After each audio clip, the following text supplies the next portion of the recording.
Jones is a freelance writer and co-producer of That Time of the Month. Her work appears scattered across the internet and in the anthology Only Trollops Shave Above Their Knees. When she hears a good beat, she always drops it low. Autumn will be reading A Lizard in Sweet Valley. Welcome, Autumn.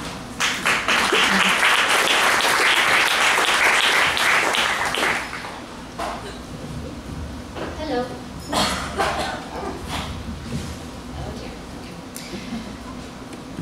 I have always been a duplicitous person, not in the sense of deceit or fraudulent double dealings. My condition has more to do with the two distinct sides of my personality which battle to claim the prize. This is most apparent when someone asks me for my favorite something or other, because there are always two answers neck and neck for the title. For years, the obvious explanation for this was I had either eaten or absorbed a twin in utero, thereby stirring her preferences in with my own. To make this affliction even more problematic, the two choices tend to be conflicting. I don't want to bore you with multiple examples to illustrate how I am often toggling between two polar opposite answers, but instead will offer just one classic example: Breakfast at Tiffany's and Billy Madison, which have a long-standing tie as my favorite movie.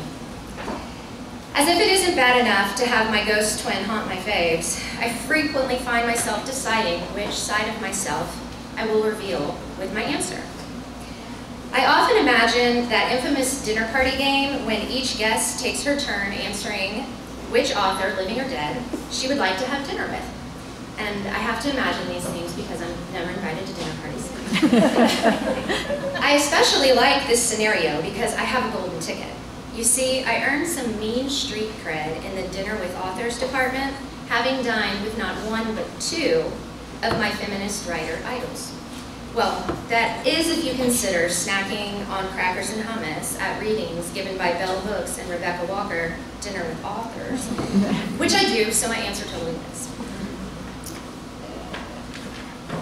But if I hesitate a moment before giving that answer, it is because there is, of course, another contender lurking on the shore.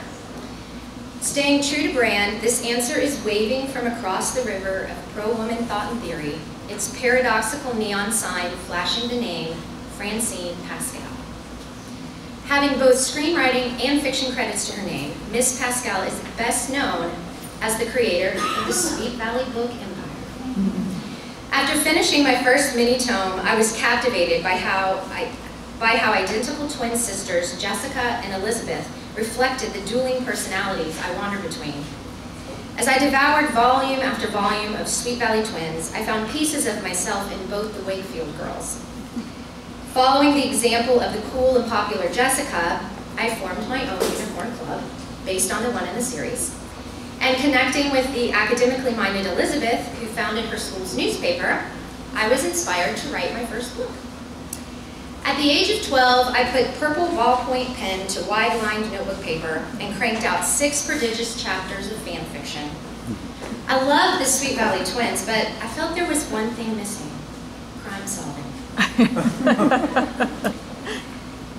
First, I developed my main character, based, of course, on me. She was an only child who moved to Sweet Valley with her parents and had a knack for solving mysterious crimes that the SVPD just botched on their own. At school, everyone called her Liz, but when she was working the scene, she went by the nickname Lizard. When Officer Brown saw her coming, he was known to say things like, "Good news, boys, Lizard's here." Having the ability to solve crimes made Liz the most valuable member of the Unicorn Club. All the girls looked to her for advice on everything from pinch rolling jeans to collecting evidence. The only case Liz couldn't seem to crack was her love life, which was the working premise for book 2 in the series that was unfortunately never penned. There's a reason we'll never know if Liz has her first kiss with her longtime crush, and that reason's name is Jennifer. During this summer of throwing down some serious narrative and character development, I invited Ginny Kay, as she was known at school, to sleep over at my house. After my body gave up on trying to stay awake all night, Ginny Kay rifled through my desk drawers and found a copy of A Lizard in Sweet Valley, working title, and stayed up until 4 a.m. reading all 6 chapters. She informed me it was okay, but didn't feel believable. Who was this 12-year-old book critic? All I could think was, I hand wrote that shit. Show some respect. I guarantee you, Francine Pascal does not have to put up with this nonsense. The critique slayed me. As a preteen, I took these remarks to mean my writing skills were deplorable. Although looking back now, I understand why I was so wounded. I had been using this story to work out my answer to the question, who am I? Right there on the page is my protagonist, completely dripping with dichotomy. And while she managed to balance a split life, I was trying to decide which one fit me best. That's what made Ginny Kay's book review such a gut punch. She wasn't throwing jabs at my main character. Without knowing it, she was aiming directly at me. What I didn't know then is everyone picks and chooses their best bits to share with the world. We're all complicated beings with oppositional forces of personality vying for a piece of the spotlight. There are parts of us we work to keep hidden and those we polish up for public display.